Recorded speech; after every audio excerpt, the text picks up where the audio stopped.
Bonjour, alors vous êtes aujourd'hui sur Annecy, je vois votre panneau, vers une société des privilèges, ZFE. Pour vous, vous pensez que ce seront les privilégiés qui vont pouvoir encore circuler ici? Malheureusement, c'est ce que la loi qui au niveau national a été mal conçue pousse à faire à cause de l'impartialité du système critère qui fait qu'en fait certains véhicules récents aux critères 0 ou 1, les critères 1 en l'occurrence, Oui. en fait pour répondre à des normes d'homologation strictes, les constructeurs ils ont un peu triché comme lors du Dieselgate. Et en fait, dans des conditions... Expliquez-nous ce que c'est que le Dieselgate. Le Dieselgate, c'est le constructeur automobile Volkswagen qui avait comment dire, Évalué? non, ils ont modifié leur moteur pour que c'est exactement la même chose, pour que dans des conditions de test, la voiture émette très peu de polluants, et par contre en conditions réelles, là le moteur réagit différemment, il est débridé. Donc là on parle de corruption. Et là ça dépasse les seuils contre lesquels ils auraient dû être homologués. Donc il y a le même phénomène qui se passe aussi avec les dernières normes d'homologation, je crois que c'est Euro 6 et 7. Et ce qui fait qu'il y a par exemple des Ferrari qui polluent 4 fois plus que des Twingo phase 1 qui sont critère 3. Et donc les Twingo qui sont moins polluantes sont exclus donc de ces ZFE, contrairement à la Ferrari qui a le droit de rouler. Il y a une vraie contradiction là-dedans. Est-ce qu'il n'y a pas aussi une discrimination sociale? Il y a une ségrégation qui s'opère au travers d'une rupture d'égalité des citoyens devant la loi. Une vraie contradiction ici dans ce pays. Et le problème, c'est qu'en fait, avant le dispositif ZFE, un ménage modeste en fait, pouvait acquérir un véhicule pour moins de 1 000 €. Et aujourd'hui, vu qu'il y a des fortes restrictions de circulation des véhicules, donc le nombre de véhicules en circulation diminue. Et de ce fait, mécaniquement, les prix augmentent. Et aujourd'hui, on se retrouve à trouver des voitures d'occasion qui puissent rouler dans les années à venir, qui sont à 9 000 € minimum. D'accord. Je vois que vos explications sont assez, je dirais presque convaincantes, parce que l'argument, il tient un peu quand même la route. Comment vous voyez l'avenir de tout ça, en fait, ici dans nos zones urbaines, en Rhône-Alpes, par exemple? Alors, je sais pas... disons que l'avenir qui nous est réservé, on essaye de pas trop l'imaginer, on se concentre sur ce qu'on peut obtenir en se mobilisant pour éviter ces problèmes. Sur les questions d'avenir, quel côté positif vous pourriez nous donner, par exemple? Le côté positif, c'est la prise de conscience en fait, des citoyens de lois telles que la ZFE. On avait déjà eu le même genre de problème avec des lois anticonstitutionnelles comme le pass sanitaire. Et je pense qu'aujourd'hui, il y a beaucoup de citoyens qui voient que ça pose problème et qui sont prêts à se mobiliser pour cette question. D'accord. Vous sentez que la mobilisation est plus forte? Le problème, c'est que les gens sont peu informés quand même sur cette question de la ZFE.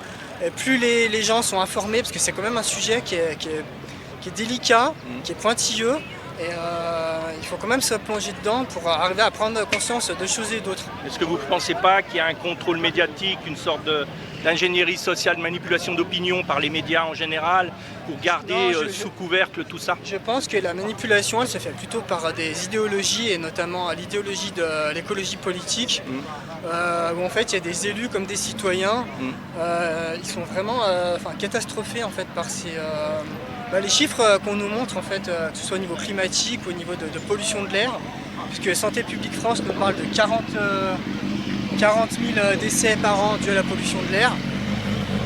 Et déjà, ce qu'il faut savoir, c'est que ces chiffres sont totalement à relativiser, parce que les ZFE ne peuvent rien contre les émissions de particules fines. Alors j'ai cru comprendre que vous étiez militant sur le secteur d'Annecy. Qu'est-ce que vous entreprenez comme démarche pour l'avenir? Alors donc en fait on a déjà assisté à une réunion de concertation préalable pour la mise en place de la ZFE, et à ce moment-là on a été choqués parce que plutôt que d'assister à une réunion de concertation réelle, on a plutôt subi une réunion d'information.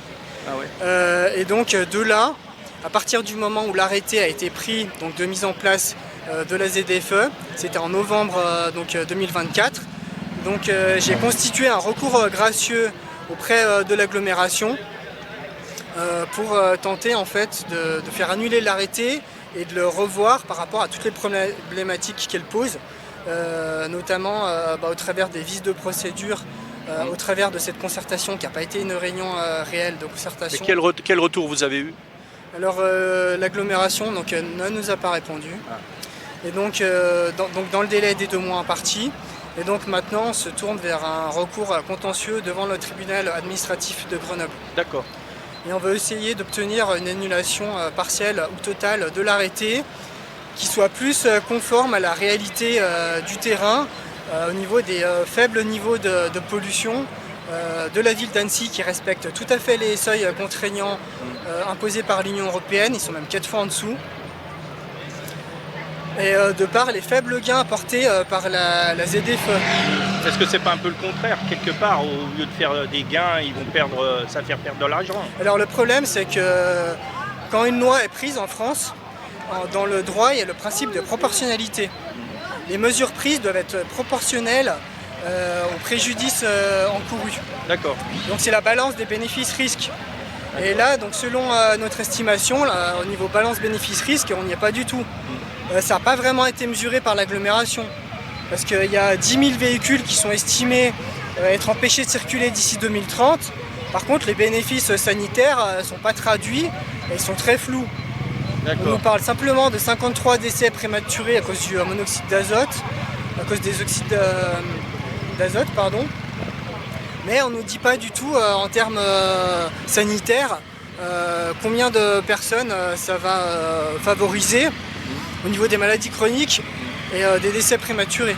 D'accord. On voit que vous avez bien approfondi le sujet, vous êtes quand même pas mal au courant sur tout ça. Si vous aviez un message à faire passer aussi bien aux administrations qu'aux citoyens, vous leur diriez quoi? Alors déjà, aux élus et aux administrations en général, je leur demande de mieux prendre en compte l'intérêt des citoyens par rapport aux droits fondamentaux. Parce que le problème de la ZFE, c'est qu'en fait, j'ai l'impression que les élus, les administrations, ils considèrent que les solutions alternatives sont suffisantes, c'est-à-dire les autres mobilités. Et nous, on ne voit pas ça comme ça. On trouve que les véhicules, dans l'autonomie du transport de biens et de personnes, ne sont pas remplaçables. Et c'est vraiment le meilleur moyen qui est à disposition des citoyens aujourd'hui pour assurer leur autonomie, notamment pour des besoins impératifs de santé publique pour se rendre en urgence à l'hôpital par exemple. D'accord. Eh bien, merci beaucoup pour cet éclairage que vous avez donné. Je vous souhaite une bonne journée bien ensoleillée aujourd'hui, il faut en profiter. Merci. Je vous en prie.